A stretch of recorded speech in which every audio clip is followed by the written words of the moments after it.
Бул Кыргызстандагы жекеменчик биолаборатория. Ал Бишкек шаарына жакын жерге жайгашып, 3 түрдүү энтомофаг өндүрөт. Биринчиси бул трихограмма.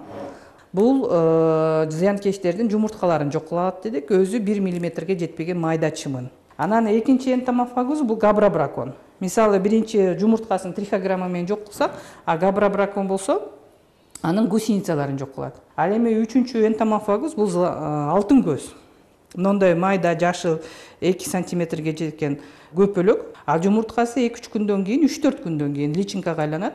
Личинкасы жаратылышта 14-15 күн жашайт. 14-15 күн ичинде ошол талааны бүт зыянкечтерден жок кылат да. Биологиялык лаборатория бул жылы 3000 гектар айдоо аянтындагы зыянкечтерди жок кылуу максатын койгон. Бирок суроо талаптын көптүгүнөн улам пландагыдан дагы көп аянтта колдонгону жатышат. Эффект жакшы болгон үчүн пайдалануучулар көп болду да. Токмокто да экинчи биолаборатория ишке кирди. Энтомофагтар колдонулганын көрүү үчүн Кызылча талаасына келдик.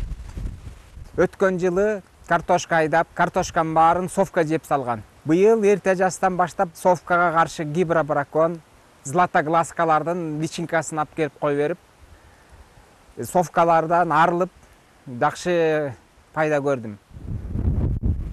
Дыйкан зыянкечтер менен күрөшкөн курттарды быйыл биринчи ирет колдонуп көрүп, натыйжасын байкадым дейт. Кызылчаны клештер аябай талкалап атат, жүгөрүнү талкалап атат. Бул дыйкандарга жакшы эле пайда болуп атат.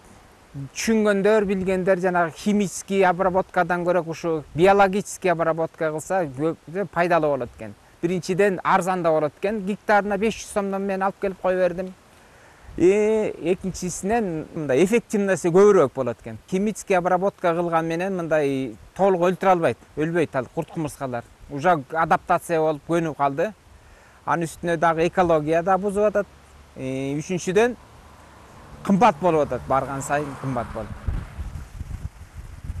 Адистер химиялык дарыларды колдонуу жашылчанын жалбырагын, сөңгөгүн, тоют катары жеген малдан баштап кишинин ден соолугуна чейин таасирин берет дейт. Жылдан жылга ар түрдүү илдеттер, оорулар пайда болуп атат адамдарда. Мисалы рак бул абдан коркунучтуу, андан сырткары деле толтура, жеген азык түлүгүбүздүн сапатынан көз каранды да.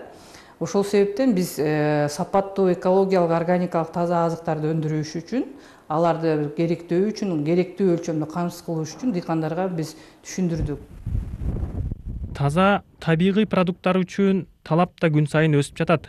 Керектөөчүлөрдү химиялык дары колдонулбаган мөмө, жашылчалар менен камсыз кылууда энтомофагтар чоң табылган. Метелерди жок кылчу курттардын дагы бир артыкчылыгы, дары сепкен учурда кычык-кучукка жашынып аман калган зыянкечтерди бул курттар кууп жүрүп болсо да жок кылат.